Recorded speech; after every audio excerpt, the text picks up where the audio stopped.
Hello everyone, let's introduce MKE TGL-20M high-speed refrigerated centrifuge. This machine adopts high-efficiency environmental protection refrigeration system. No environmental pollution. High precision temperature control. AC frequency conversion motor direct drive. High precision, low noise, long service life. Firstly, turn on the power cord at the backside. Press the left red switch.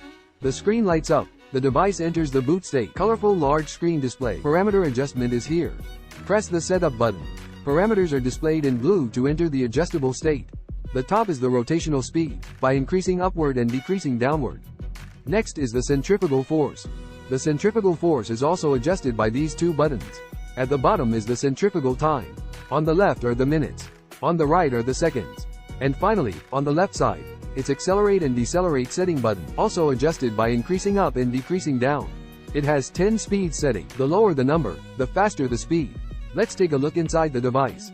When you press the door open button, the cover pops up. The door cover is blue and the body cavity is black. Double layer seal design. Good sealing. The machine adopts silent technology. Low noise patent certificate recognized. Noise during operation is less than 58 decibels.